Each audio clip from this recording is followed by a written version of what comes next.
You might want to think twice before you buy used Nintendo Switch games, because somebody just bought a $20 cartridge off eBay and it got their brand new $450 Nintendo Switch 2 permanently banned from online play. Not modded, not hacked, just a regular cartridge with a very shady history, and this might be way bigger than anyone realizes. So here's what kicked this off. There's a YouTuber by the name of Quinn Nelson, also known as Snazzy Labs. They're a tech YouTuber with over 1 million subscribers. They tweeted that their Switch 2 got banned right after they inserted a used copy of Bayonetta 3 that they bought off eBay. And according to him, he just bought the cart secondhand, plugged it in like normal, and suddenly got hit with the dreaded console ban message. That means no Splatoon, no Smash, no online Mario Kart World, nothing. His $450 Switch 2 is offline for good. This is scary, guys. The kicker here, though, is that Quinn thinks the cart had been previously dumped using what's called a MIG Switch device, which could have flagged it, you know, from Nintendo system. They have some kind of like software detection system thingamabobber to prevent piracy.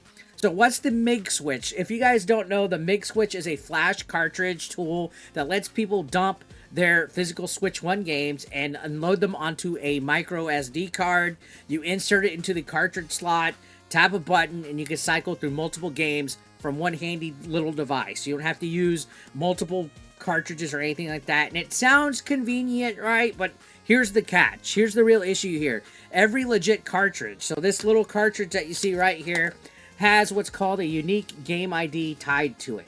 Okay, so if Nintendo sees multiple consoles using the same ID and they're all logged in online, that's a huge red flag to them.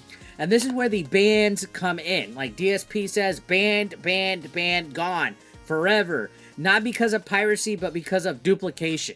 Okay, even if you didn't do the dumping yourself, your cart might be tainted. So I bought this game used a couple weeks ago from GameStop, and I haven't put it in my Switch 2 yet.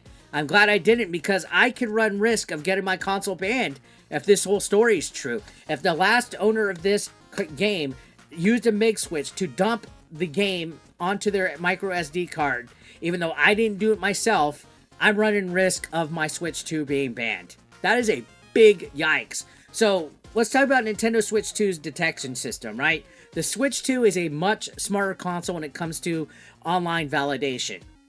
Some developers actually believe that Nintendo has quietly rolled out some kind of like server-side system that automatically detects cloned cartridge ID. So if these were all cloned, as soon as they go in online, they'll be detected.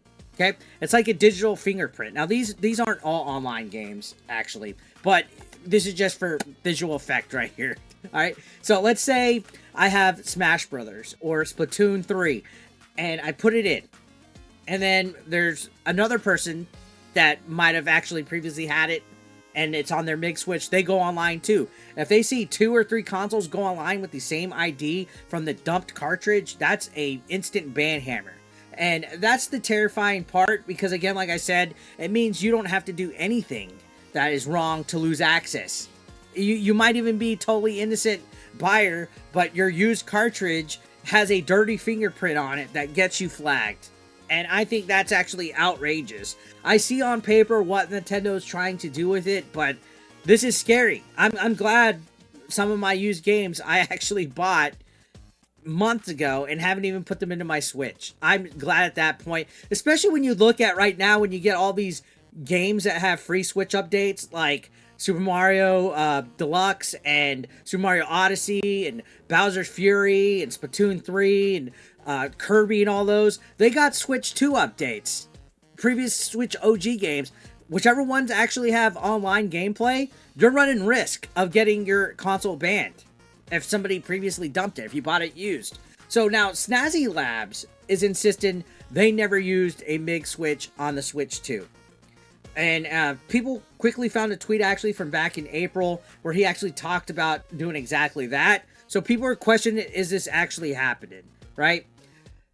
He even showed the device on this tweet cycling through Zelda and other games. So he might be backtracking, you know, maybe, maybe not. But it's still raising a massive concern for the rest of us. Regardless of what he did, this opens a very real possibility. Used games bought online might have a history that you can't see, and that history can get you banned. So there's speculation right now because this tweet calling them out that they could be lying about it, that they basically used a MIG switch on the Switch 2 in the past, and they're being called out for it. But you still have the risk of used games, all right? Look, I buy used games all the time. Again, like I said, I just bought Mario and Luigi Brothership the other day.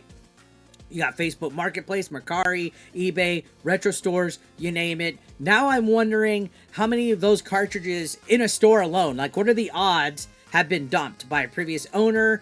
Could I get banned just for inserting one of them into my Switch 2, even though I don't even own a MIG Switch? The MIG Switch community is tiny, right? But it only takes one bad cartridge and one ID clash, one false flag, and boom, Nintendo pulls the plug on your account. It's almost like a pandemic, like a virus going out there because somebody decided to dump their Switch game. And we can't do anything about it. So here's the bigger question, right? The real question here is Nintendo going too far with this? Should they be banning consoles just based on duplicate IDs without warning? I get that piracy is a concern, but punishing regular consumers, people that had nothing to do with it, for unknowingly buying a tainted game, I think this is a PR disaster, in my opinion, waiting to happen. If this story gains traction, guys, you could bet it will not be the last time we hear about it. Like, if this thing blows up even more, seen a few people cover it. RGT, for example, covered it today. The used game market's huge. I mean, GameStop is literally a used game chain, right? If Nintendo doesn't clarify things, people are going to get burned, and they're going to be angry. And Nintendo, so far, has been making some questionable anti-consumer decisions as of late. So here is my advice, guys. If you're buying used Switch 1 games for your Switch 2, be extra careful, okay? Buy from trusted sellers. Avoid sketchy listings. If a price seems too good to be true, it probably is. And you can never be too sure on this. Because if the cartridge ID theory with the situation's legit, it means Switch 2 bans are actually going to get a lot more common. And most people won't even know why. They're going to go buy a used game, put it in, and they're going to be like, my banned? And they're going to look this up, and they're essentially going to be upset. Like me, I'm running a risk of banning my console if I buy a used game. You're running a risk. That's not right, okay? Do you think Nintendo's system is fair? Would you still risk buying used games? Let me know in the comments down below, okay? And if you found this video helpful, make sure you hit that like button. It helps the channel grow. Subscribe for more Switch 2 updates, news leaks, you name it, and real talk. Right? Like this. I'm 8-Bit Eric, and I got more coming your way. See you on the next one, guys. Thank you so much for watching, as always.